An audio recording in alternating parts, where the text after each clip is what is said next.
A Body to Die For, a Stan Kraychik mystery, Book 1. Author Grant Michaels, publisher Stonewall Inn Press, narrator Eric Ost. Chapter 9. California, here I come. With the balmy California weather I was anticipating for the next few days, I packed my bags for a tropical cruise. Anyone who's been to San Francisco knows what a delusion that it was. While I packed, I glanced occasionally at the note I'd found under the door when I came in.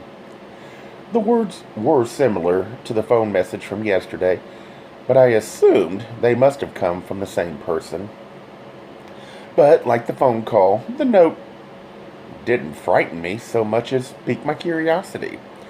Whoever was pulling their pranks had seen too much second-rate film noir, and instead of scaring me, the threat seemed almost silly. I didn't understand their purpose. Still, I recalled every person I'd seen since Roger was killed, trying to guess who might be doing it. There was Calvin, his downstairs neighbor Hal Stainer, his lover, Aaron Harvey, his colleague, Jennifer Doughton, and his boss, Roy Brickley, with Ray Vivian. There were also others, like Nicole, my friend, Eduardo, Lieutenant Branco, with all his cohorts and various clients, but I was sure none of these had sent the note or made the call. Nicole arrived to pack up Sugar Baby. She'd agreed to keep her while I was gone, in spite of her belief that animals do not belong in human dwellings. For her part, Sugar Baby, who is usually aloof and barely tolerant of other people, adores Nicole. They get along famously, and as I often explained to Nicole, that it's because they're so much alike, which she adamantly denies. In any case, Sugar Baby would be pampered with Alaskan crab and tornadoes while staying with Nicole at her suite at Harbor Towers. When I showed Nikki the note, she said, "Stanley, this is the second time someone has threatened you." "It might be the third, doll. Remember the reckless Boston driver last night?" "You don't think?"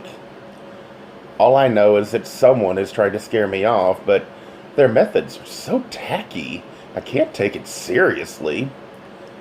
"The car was not tacky, Stanley. The ideal of it was... You've called the lieutenant about this, haven't you?" "I'll call him when the time is right." "And when, pray tell, is that?" "When I've got everything I can from the note," Nicole said sarcastically. "Then maybe you should peel the letters off the paper and see if there are any clues on the backside." Immediately I grinned. "Oh, no!" she exclaimed, rolling her eyes, for she'd unwittingly given me an idea. I went to the kitchen and she followed. I cleared a space on the kitchen table and set it up as though I were about to perform microsurgery. "You'd better hold the cat," I said, "or she'll be up here trying to help me." Nicole picked up Sugar Baby and stroked her chin while I went to work. Within minutes, using my finest Swiss tweezers, I carefully peeled each letter from the page. It was almost as exciting as scratching a lottery ticket. I didn't find much, though. Most of the letters just had other printing on the back. Some were completely blank, and one had colored a bit that looked like oiled wood, and another showed a chrome knob on a red tile background. "Not much to go on there," I said, "but if I'd done this note, I would have sent a photocopy of it. That way, the recipient couldn't do what we just did." "I always said you had a criminal mind. And if I'd told Branco about the way you thought I should, we couldn't have destroyed it the way we just did." Nicole snapped. "Why do you keep saying we? I didn't lay a hand on that paper." "But you gave me the ideal. Just be gracious. Nikki, and accept credit where it's due. She grinned. What about fingerprints? Even if the sender worked without latex glove, the bond paper wouldn't take a print. The magazine paper might be slick enough, though. I hadn't yet learned about the iodine gas technique for finding latent fingerprints on any surface. Can the cops tell when it was done? Cripes, Nicky. How the hell should I know? I'll send it all to Branco before I leave. By the time he gets it, I'll be in California. Maybe I'll have found some useful clue by then. Nicole suddenly became serious. Stanley, I don't want you to go. Nicky, we've already been through this. I know, but now that it's happening, I really don't want you to do it. It's too late. No, it's not. I have your traveling cash in my purse, and without that, this little escapade of yours will be difficult, if not impossible. Are you pulling rank on me? Stanley, it's time to admit you're caught in a web of male ego. You become irrational, and what you're about to do is dangerous. Nicky, I have to do this. Otherwise, I'm one of those people who just sit around talking and thinking about what they should do rather than doing it for real. I'm tired of watching life being lived by other people. I want to go, and I am going. You've been doing those affirmations again. It's my life. Is your life about courting danger? What should I do? Sit at home and read mail-order catalogs behind locked doors? That's safe? Our eyes stayed connected for a long silent moment. Only Sugar Baby's purring moved the air between us. She always responds with when emotions are around her are as high. Nicole placed her gently down onto the kitchen floor. All right, Stanley, you win. Nicole reached into her bag and pulled out several banded packs of $50 bills. Here, go be a real man and get yourself killed. I'll keep the cat. She pushed the money into my hands. I took it and did a quick calculation. Nicky, that's $2,000. She nodded. It's a loan, not a gift. If you're driving into the jaws of hell, you'd better have enough money to get yourself out again. I held her and hugged her a long while. Thanks, Nicky. I was afraid you didn't love me anymore. I'm just concerned about the new John Wayne attitude of yours. Don't worry. You know women will always be my role models. I want you to call me when you get there. I don't care what time it is. And you call me every day, too. You hear? When you get back, I'll pick you up at the airport. Yes, Mum. Then she dug into her purse again and pulled out a small lavender-colored vinyl case with a zipper around it. What's that? I asked. A douche kit? It's my camera. She handed it to me. You may need to take pictures. I took the case and unzipped it. The small plastic camera inside was streamlined and smooth and lavender, just like the case. It's so, feminine, I remarked. Nicole smiled. It ought to be. I sent for it with the back of a Kotex box. We said goodnight, and she departed with Sugar Baby. Within seconds, I felt really alone. I wondered why I was leaving town. By ordinary standards, I should have been comfortable enough where I was. I had my job, my friends, my cat, my apartment, and my big empty bed. What could I gain by flying out west on a whim? If anything, my leaving town would only antagonize the police, and there wasn't even any guarantee of finding useful information out there.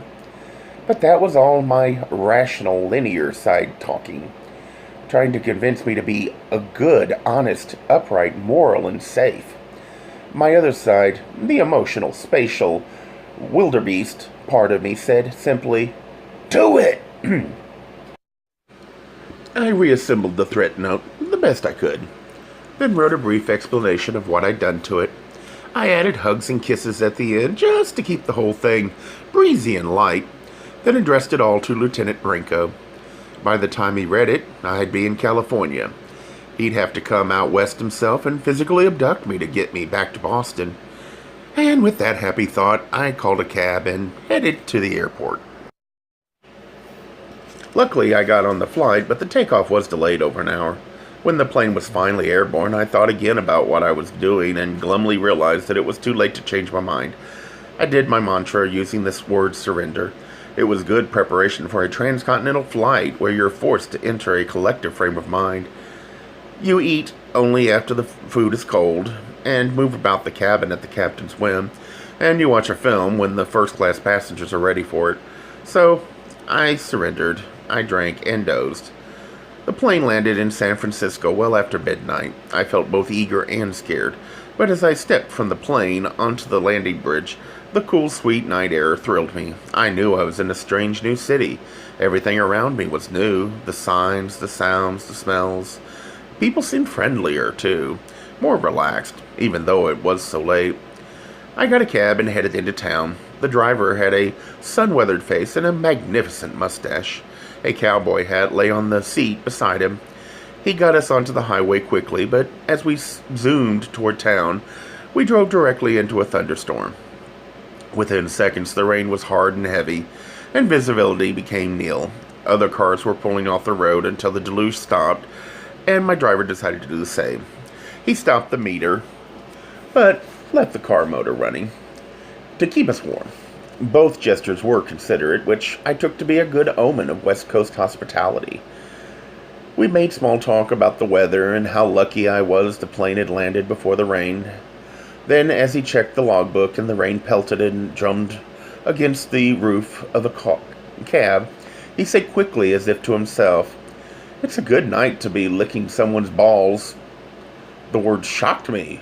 Was it a bold invitation, a Halloween ritual, or just a callous offhand comment? I didn't know what to do or say. Here I was imagining San Francisco as the mecca of romantic love. Instead of courtship, a total stranger was discussing sex in the same breath as the weather. I'd have to confess that another side of me was titillated by a handsome man stating his sexual thoughts so bluntly. The cab windows were steaming up, and our mutual silence became awkward. Finally, the rain abated, and we were back on the expressway into town. My hotel had been recommended by a client who said it reminded him of a place where he'd once stayed in Berlin. I remembered the address easily because the intersecting streets were almost exactly the same name of a great jazz pianist, Ellis Larkins. I pushed against the heavy brass door and entered the lobby. Even in my travel-weary days, I noticed the huge gilt-framed mirror hanging over a sculpted marble fireplace at the far end of the lobby. Potted palms were arranged on the two mammoth Persian carpets, and an electrified crystal chandelier spread soft light over the whole area. I registered at the front desk. The clerk handed me my room's keys and flashed a broad smile. His big teeth, too white and too straight to be natural. He led me to a small, cage-like elevator and slid the gate open for me. With his body so close to mine, I sensed the aroma of musky leather and wondered where it came from.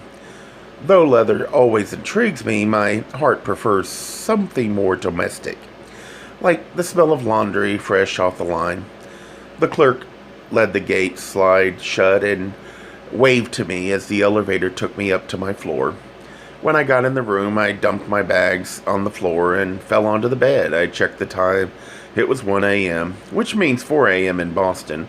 I picked up the phone and arranged a long-distance call to Nicole. The phone rang once, and Nicole answered without a hello. "Are you all right?" "Yes, Nikki." What a relief to hear her voice. "How's the hotel?" "Clean and simpatico." "Room service?" "I haven't had a chance to find out." "Call me tomorrow." And she hung up. I lay on the bed, considering whether to go out and see San Francisco at night. Then I remembered the day of driving that faced me in the morning. So instead of painting the town, I surrendered to In my travel exhaustion, I stripped and crawled under the cool, clean cotton sheets. There I was, a visitor on my first night in San Francisco, the gay capital of North America, where Halloween is a national holiday, and I was alone. Gay Mysteries audiobooks. I think it is easy to hate a label, but a face humanizes the word. So this effort is twofold: to offer comfort to those like myself that your world didn't end because you don't fit into the view of acceptable society on both sides, and in hopes of helping those with family that are LGBTQ, that it doesn't mean we are aliens from the child they once knew. Reassure them so they can maybe be supportive at the same time, being true to their values.